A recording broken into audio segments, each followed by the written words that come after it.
How do you beat the mental game of trading? Well, the truth is, you never beat the mental game of trading because it's an ongoing battle. It's a continuous thing, okay? And you can never beat the mental game of trading, but you can get into the frequency where it's not so much of a big deal, okay? So let's get into it. First of all, you need to understand that as human beings, we're not hardwired to be traders. Okay? Like it literally goes against our hard wiring. And I'm gonna tell you why. It's because our caveman brain, our reptilian brain, which is responsible for our fight or flight response, so essentially our automatic response to danger, is very much still within us from the caveman days, okay?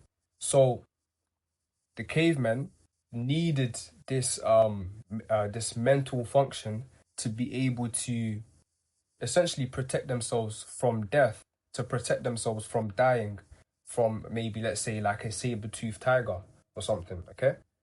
Now, that same hard wiring from the caveman brain, we still have that, which is why we can sense danger and we can fight or flight, okay? And it's very much an automatic response because it can't be something conscious, okay? Because if if it's a conscious thing, then we might end up doing something stupid and you know what I'm saying? It's basically there to protect us, okay?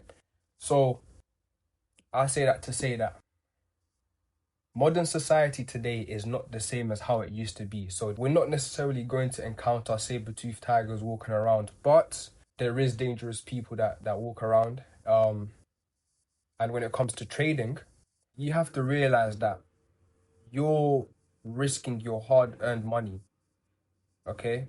Your hard-earned money, which helps you to survive, which keeps a roof over your head, which pays for food for you to survive, and you're putting it into a brokerage and you're risking this money, okay? So the threat here is losing the money because in your brain, loss of money equals death, essentially. Because if you lose this money, then you can't do, you can't survive, essentially. So when you're trading, this is how it's very easy to make emotional decisions because now you're operating out of that survival frequency, which by the way is a very low frequency to be operating from. Okay, I talk extensively about frequency in my previous video, so if you haven't watched that, then make sure to go watch that. But when you're operating out of this frequency, this is when you're more prone to making emotional decisions because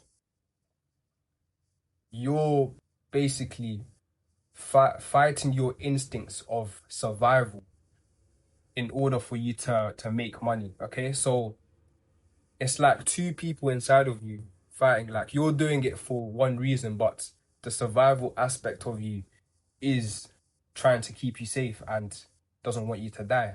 Okay, so now that you know that we're not hardwired to trade, it now makes sense why 95% of traders fail.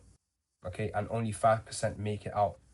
Okay, and I'm sure a lot of you guys watch a lot of traders, and some of you guys might question them and say, "Oh, if you're making so much money trading, then why do you sell courses?" And it's for this very same reason. It's because they understand that they can't put all their eggs in one basket when it comes to trading. Because if if they're if they're banking on trading working, which is very unpredictable, by the way, then it's going to bring up those emotions of fear, of um self-sabotage, just because that's all you have. And when you have to make it work, then that's the worst thing, it's, which is why when you see these guys, you guys have to shift your mindset and say, okay, cool, actually, this is because they have other incomes, this is how their trading can be so sustainable.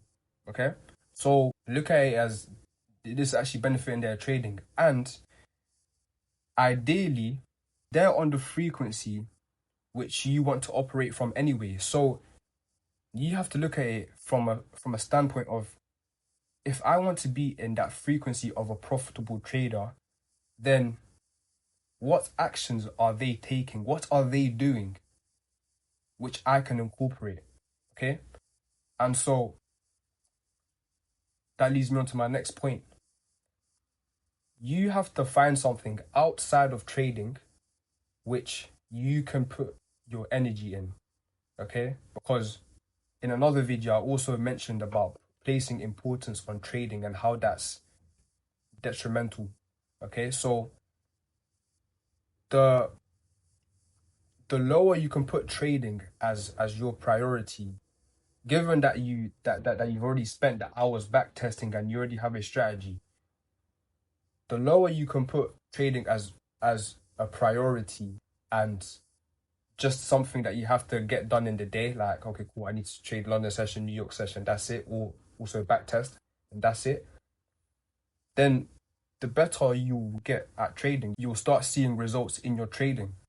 And that's because you're not placing too much importance on it. And once you start putting your time and energy in things that you actually enjoy, because the longer you trade, the more boring it gets, which is ideal, by the way. You want it to get boring. You don't want to be getting those hits of dopamine like you used to when you first started trading, because that's still, because those are signs that you're still excited. You can't be excited to trade, okay? So you need to find something which stimulates you outside of trading and make that your focus, okay? Whether that be starting a side hustle, starting a YouTube channel, a personal brand. Like, this is why I do this, because honestly, trading is just so boring. So I thought, you know what? I've actually got an edge when it comes to metaphysics and the psychological aspects. So I just decided to start talking about this stuff, okay? So yeah, guys, main takeaway of the video: you never beat the mental game of trading, but instead you operate from a frequency of abundance instead of a frequency of survival. And you do this by focusing on other things, okay? You don't put trading on a pedestal, okay? Your trading is not your end all be all. You don't put all your eggs in the basket of trading, okay? So guys, I'm launching a program and I'm looking to help 20 traders become funded within 90 days, okay? So if you've got a strategy which you've back tested and you have full conviction behind, but you keep on blowing live accounts or funded challenges, then be sure to click the link in the description to my WAP community. And there's literally only 20 spaces. This is not no fake scarcity thing. I've literally only put 20 because I just want to work with 20 people so that I can get some, so that number one, I'll be transparent, so I can get some testimonials and proof of concept, okay? And then from there, we'll move.